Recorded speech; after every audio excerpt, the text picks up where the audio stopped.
Vamos a analizar ahora el mismo circuito por un segundo método, que en este caso sería aplicando divisor de voltaje, aunque por la estructura misma no va a ser un solo divisor de voltaje, sino dos.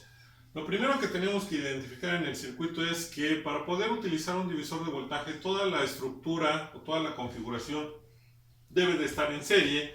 Y aquí vemos que tenemos elementos, estos tres están en serie, pero en paralelo a este, y estos dos están en paralelo a la resistencia de 9. ¿Por qué no considero la resistencia de 6? Ya lo mencioné hace un momento, que como aquí está en un circuito abierto, no tiene corriente, y si no tiene corriente tampoco va a tener voltaje. Es como si ese elemento no existiera. Y si hago esa consideración, si yo quitara esos dos puntos, porque es una referencia nada más, se puede ver en el circuito que estos dos elementos están en serie. Si tomamos como referencia estos dos puntos, y estos dos que están en serie están en paralelo a la resistencia de 9. Y como están en paralelo, el voltaje que hay en estos dos puntos es el mismo para la resistencia de 9 que para la suma de estos dos, que nos da 18. Y si hacemos la reducción y que dejamos un solo elemento, todo quedaría en serie, con lo cual podríamos aplicar un divisor de voltaje para calcular el voltaje entre estos dos puntos, y después otro divisor para calcularlo en la resistencia de 14, que es en donde queremos obtener el voltaje del capacitor. Entonces lo primero que se va a hacer es reducir el circuito, estos dos elementos que están en serie con este elemento que está en paralelo a ellos. Entonces como son dos elementos en paralelo o dos impedancias en paralelo, la reducción se hace a través del producto entre la suma, es decir, 9, que es el valor de esta resistencia, por 14 más 4, que sería el valor de la otra resistencia. Como están en serie, la impedancia se reduce sumando entre la suma de las dos, y eso nos va a dar un resultado de 6 ohms. Entonces, ya podemos escribir nuevamente de este circuito, pasar a este circuito donde tenemos la Z equivalente, que es de 6. ¿Por qué ya no escribimos el voltaje del capacitor? Porque al momento de reducir perdemos las terminales. Sin embargo, sabemos que queremos el voltaje en 14. Y para poderlo obtener, primero necesitamos determinar el voltaje entre estos dos puntos, que serían aquí los puntos que se tienen. Y eso me está indicando que debo de hacer el cálculo del voltaje en la impedancia equivalente. Entonces, ¿qué debo de considerar? A pesar de que voy a aplicar un divisor de corriente, de voltaje, debo de considerar la corriente real del circuito, y es de más a menos. Y como yo quiero mi caída de tensión de este punto a este punto, porque es como se lleva hacia allá, entonces el voltaje, a pesar de que apliquemos divisor de voltaje, va a ser positivo. Si esta trayectoria fuera contraria, sería negativo. En este caso se va a quedar positivo, y vamos a aplicar divisor de voltaje para obtener el voltaje en la impedancia equivalente, porque ya todo está en serie y tengo una fuente de voltaje.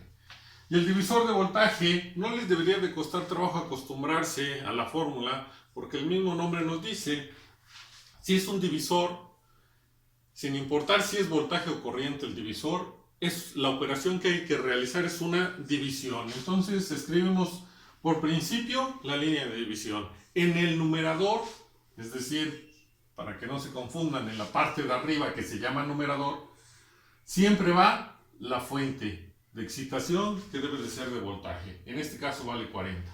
Y se va a multiplicar por la impedancia, donde deseamos conocer el voltaje, que es la equivalente, entre la suma de las impedancias que forman parte del circuito. ¿Por qué? Porque es la impedancia total, y como están conectadas en serie, se realiza una suma para poderlas reducir. Lo cual nos va a dar como resultado 15 volts. Ahora, ese voltaje que obtuvimos, recuerden que es el que hay entre estas dos terminales. Como ya no requerimos la parte hacia atrás, sino vamos hacia adelante del circuito, tenemos las mismas dos terminales. Para que no haya problema y ubiquemos esas dos terminales, tenemos que es A y B. No se han perdido, aquí está A y aquí está B. Y aquí sigue estando A y sigue estando B.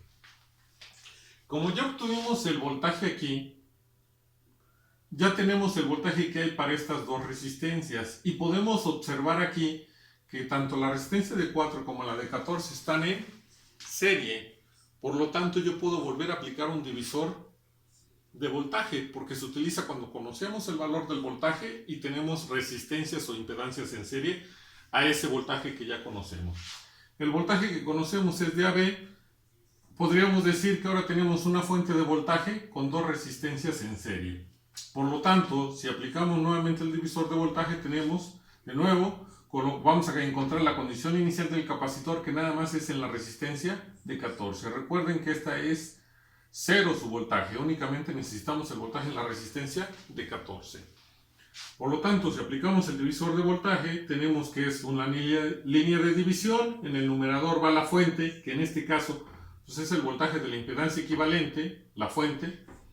La vamos a multiplicar por la resistencia o impedancia donde deseamos conocer el voltaje, que es 14, y la vamos a dividir entre la impedancia total de las dos resistencias que estamos usando, que están en serie, que sería 4 más 14. Eso nos va a dar un resultado de 11.66667 volts, que es igual al que se obtuvo hace un momento, que la condición inicial era igual a 11.66662 volts. Hay una diferencia, son décimas, centésimas, milésimas, 10 milésimas, 100 milésimas. Es decir, es un valor tan pequeño que no va a afectar en lo absoluto el resultado. Podemos quedarnos con 2 decimales, pero estoy mencionando que vamos a trabajar con 5 para que no haya el problema de que es que a mí me dio un resultado diferente. Es el mismo resultado, no puede variar. Una vez que obtengamos el resultado, lo que les mencioné es que lo vamos a cortar a 2 decimales, porque ya no va a ser diferente para nadie. Y entonces, en este caso ya estamos terminando el segundo método, que es a través del divisor de voltaje, para obtener el valor de la condición inicial del capacitor en tiempos menores que 0.